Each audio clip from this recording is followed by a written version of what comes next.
नमस्ते दर्शकों।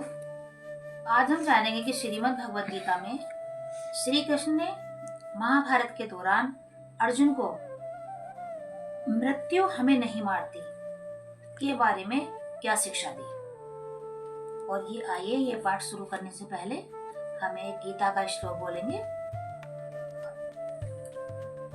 शांताकारं भुजगशयनं पद्मनाभं सुरेशं विश्वधारं गगनसदृशं मेघवर्णं सुभालं लक्ष्मीकान्तं कमलनयनं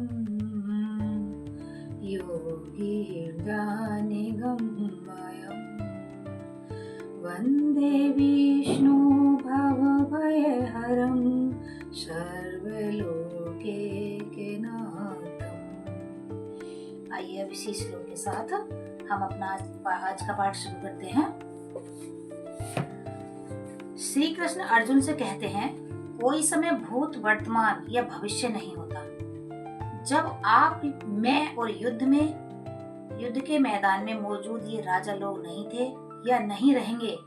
वह आगे कहते हैं कि शाश्वत जीव जो अविनाशी है के भौतिक पक्ष का नाश होना निश्चित है और इसलिए आगे की लड़ाई अवश्य लड़ी जानी चाहिए।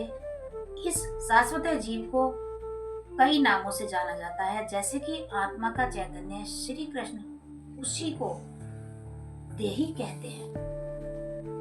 श्री कृष्ण सृष्टि के बारे में कहते हुए एक जीव की बात करते हैं जो अविनाशी है, अथाह सभी में व्यापक है और शाश्वत है। दूसरा उसी शाश्वत अस्तित्व का एक भौतिक पक्ष है जो हमेशा नष्ट होता है। जब श्री कृष्ण राजाओं के बारे में उल्लेख करते हैं तो वे उनसे उस जीव की बात कर रहे हैं जो अविनाशी और शाश्वत है। मूलतः हम दो भागों से बने हैं। पहला भाग शरीर और मन, जो हमेशा के लिए नष्ट हो जाएगा एवं सुख और दुख के ध्रुवों के अधीन होता है, जैसे युद्ध में अर्जुन का विषाद। दूसरा भाग देही है जो शाश्वत है। श्री कृष्ण का जोर इसे महसूस करके शरीर और मन से पहचान छोड़कर देही के साथ साथ पहचान करने पर है। ज्ञानोदय तब होता है जब पहचान अपने आप छूट जाती है, जो कि एक अनुभव है और इसे शब्दों में नहीं समझाया जा सकता।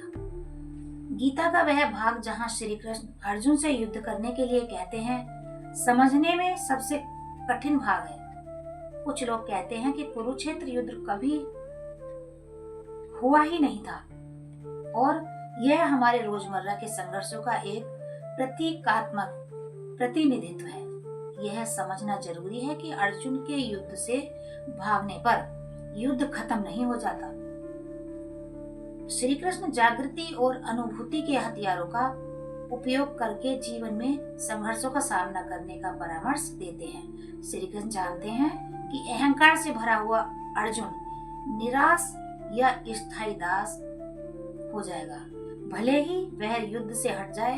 इसलिए श्री कृष्ण उसे सत्य का एहसास करने और युद्ध लड़ने के लिए कहते हैं। और श्री कृष्ण उसे ये भी शिक्षा देते हैं कि रचनात्मकता को नष्ट नहीं किया जा सकता। अंतरात्मा को समझने की खोज में दो तरह के ज्ञानियों ने मानवता का मार्गदर्शन किया है। एक सकारात्मक पक्ष से आता है और दूसरा नकारात्मक पक्ष से। हालांकि दोनों संदर्भों में गंतव्य एक ही होता है। यात्रा के आरंभ स्थल में भिन्नता है और हमारे मार्ग का चुनाव हमारी प्रकृति पर आधारित है। सकारात्मक रूप से उन्मुख उसका जो अविनाशी, शाश्वत, स्थिर और सभी में व्यापक है को पूर्ण के रूप वर्णन करता है, जिसमें जोड़ने के लिए कुछ भी नहीं बचता है। रचनात्मक इसका एक रूपक है। रचनात्मक रूप से उन्मुख उसका जो अविनाशी, शाश्वत, स्थिर और सभी में व्यापक है को शून्य के रूप वर्णन करता है, जिसमें से कुछ भी नहीं हटाया जा सकता है अंतरिक्ष इसका एक रूपक है। गौर करने का विषय है कि रचनात्मक और अंतरिक्ष दोनों ही सृजन भौतिक अभिव्यक्ति करने में सक्षम है। सहज रूप से यह समझना आसान है कि रचनात्मकता से सृजन होता है। दूसरी ओर विज्ञान इस निष्कर्ष पर पहुंचा कि ब्रह्मांड शून्य से बना है और अंतरिक्ष में इस ब्रह्मांड को अस्तित्व में लाने की क्षमता है।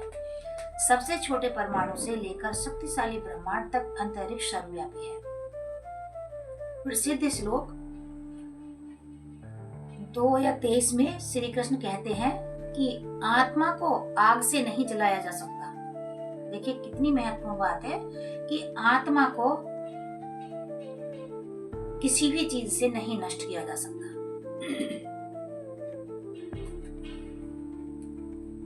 हथियार इसे काट नहीं सकते, पानी इसे घुला नहीं सकता, हवा इसे सुखा नहीं सकती। क्या कोई हथियार अंतरिक्ष या रचनात्मकता को नष्ट कर सकता है? बिल्कुल नहीं। अधिक से अधिक यह रचनात्मकता की भौतिक अभिव्यक्ति को रूपांतरित कर सकता है। इसी तरह आग ना तो रचनात्मक को नष्ट कर सकती है और ना ही अंतरिक्ष। इसकी क्षमता लकड़ी को राख में बदलने तक सीमित है और यह दोनों भौतिक रूप हैं। पानी भी रचनात्मकता या अंतरिक्ष को भुला नहीं सकता। इसी तरह हवा में उन्हें मुरझाने की ना तो शक्ति है और ना कौशल है। रचनात्मकता सृजन को अस्तित्व में ला सकती है, लेकिन सृजन में रचनात्मकता को प्रभावित करने की शक्ति नहीं होती। महत्वपूर्ण बात दिशा है। आकाश में बादल आते हैं और चले जाते हैं, लेकिन वे आकाश को प्रभावित नहीं कर सकते। जय श्री कृष्ण।